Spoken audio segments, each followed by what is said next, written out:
use a trim tool or a screwdriver, but I like to use the trim tool. That way I can just go like that. So that's what that tag does. That pin goes down in.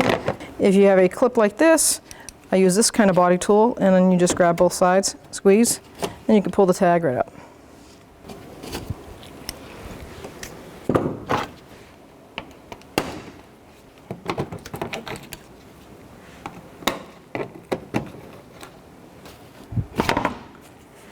So first thing we're going to do, 10mm wrench, disconnect the negative terminal side of the battery. Set it aside, make sure it doesn't pop back up and ground out. Now with a pair of pliers, we're just going to remove our hose clamps on the two hoses connected to the radiator overflow tank. Just give a pull. If they're stuck on there, I like to bring it to the second notch and loosely grab it and pull. Being careful not to puncture the rubber with the pliers. Now we need a socket for a 10mm socket for 1 and 2 mounting bolts. There's one. Second one.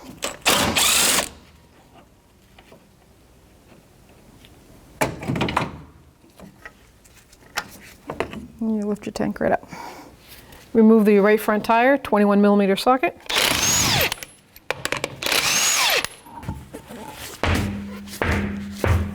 We're going to remove the inner fender shield right by the drive belt area. I'm going to use a body tool and just like to pop these clips right out.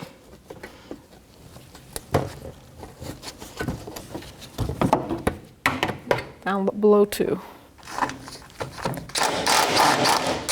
Continue taking down your shields from underneath.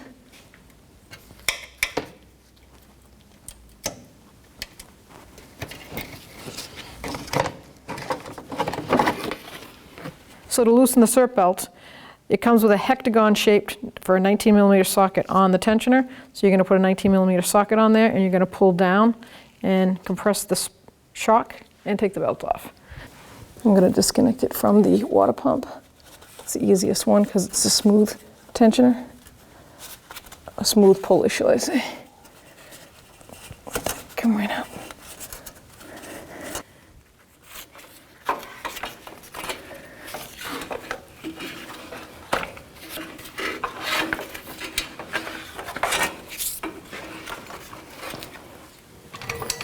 So with a floor jack and a piece of wood on it, so you don't dent your oil pan, you just want to support the engine enough so when you undo the motor mount, it won't drop.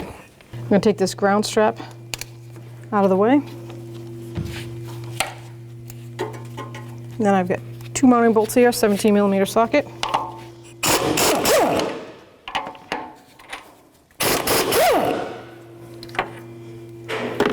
And then I have 3 mounting points, 1, 2, and 3 for this motor mount.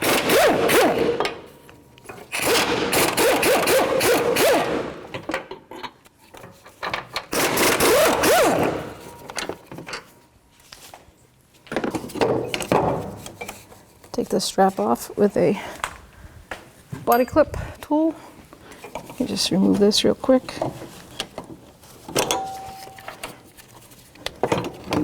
Now we can disconnect the crank sensor connector. 10mm socket. Remove this bracket. I like to put the bolt right back in so that way I don't lose it. And a 10mm socket to remove the power cord from the battery.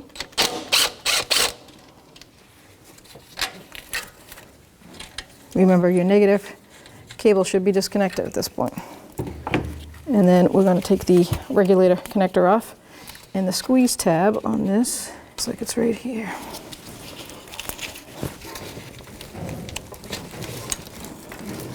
So now we can move that aside, and we're going to take off the 2 mounting bolts for the alternator.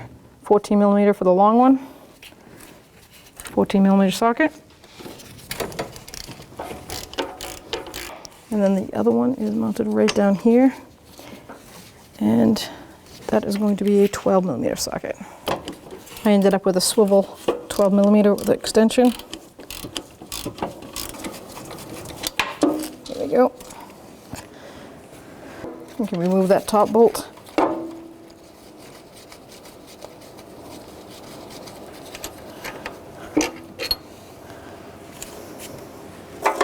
Now try to get the harness completely out of the way. See if you can lift this alternator right up. So now you're going to take the alternator, put it in the position, make sure the harness is over, line that like that. Let's go get the bolts. Top one's the long bolt, put it in the front eyelet, let it find its way through, hand tighten that just to get it, start the threads. Then you're going to take the bottom bolt and you're going to line that up. Yep, see, so you leave the alternator loose so that you can wiggle it around, get those threads started. 14 millimeter socket for the top bolt. I'm just going to snug it.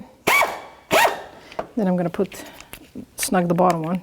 That's a 12 millimeter socket.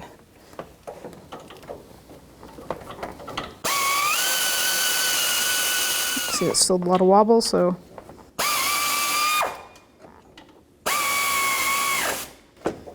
let's get back to the top one. Top bolt is 38 foot-pounds.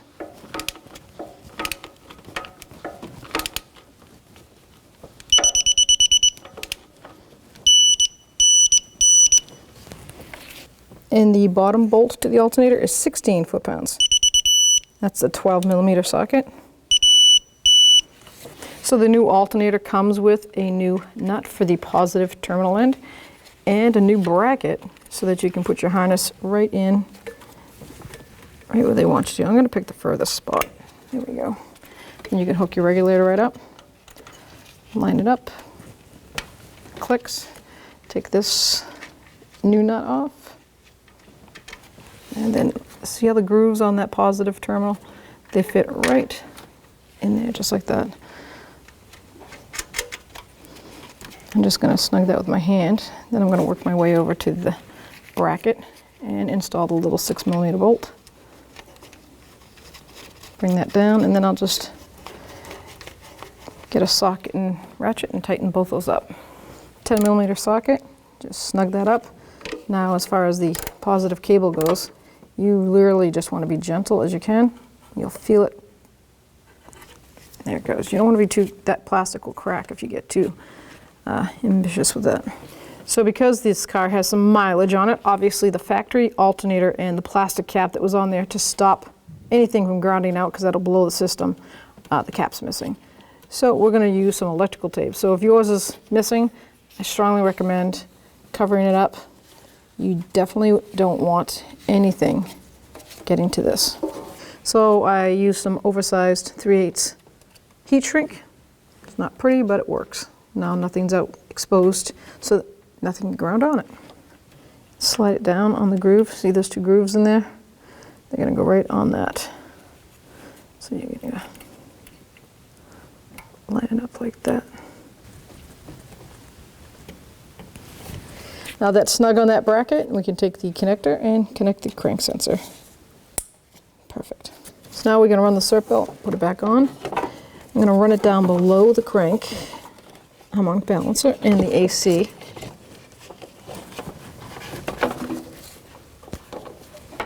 Now I'm going to decompress the tensioner.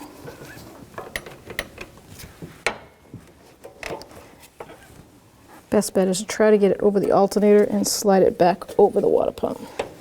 Now before you reassemble the mount and start it up, take a quick look and make sure that all the ridges are lined up on every pulley and they're not one off. Now we're going to reinstall our mount before I lower the engine. Let me see if I can get it in there a little bit easier. Now I'm going to install the hardware. I'm going to put the nut in first. That long bolt is going to go right into that bracket. Everything hand tight first. These are fine threads, so it will cross thread easily. And it's rather important, you don't want it to cross thread. So these inner two bolts, nut and a bolt, is 38 foot-pounds. And then these back ones are 70 foot-pounds.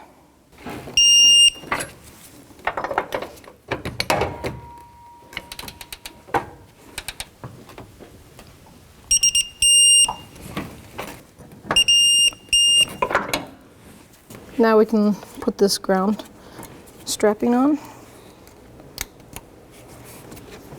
I'm going to put the top hose on first and the bottom hose on.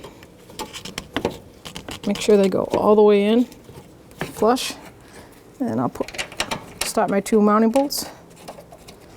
One there, one back here. Tighten it down.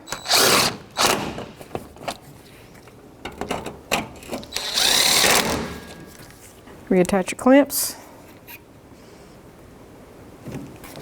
And the bottom one. I like to line it up the way the grooves, you can see where it was sitting before. I have had them leak if they don't sit exactly where they were. Now we're going to just take the cover off and add coolant to the system. Look up your manufacturer's specs for the ratio of coolant strength. Now we can install the upper decorative cover and start from this side and you can work your way over with the pins. So I'm going to put my 2 push pins like this, one there and then one here, and then I'll put the rest of my pins in all the way around. Now we can put our inner skirt in the fender well, right in there. Put the top pins in.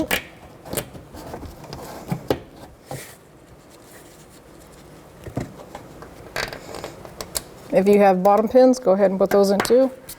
Mine were missing. So now these tabs have to go up underneath the bumper cover. Fold them.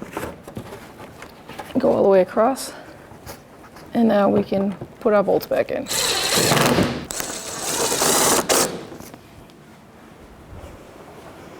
Put the front tire back on.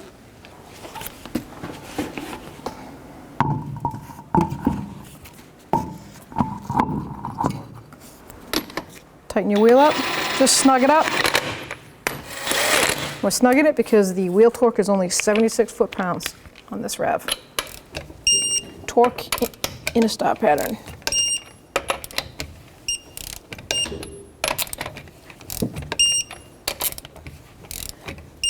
Double check.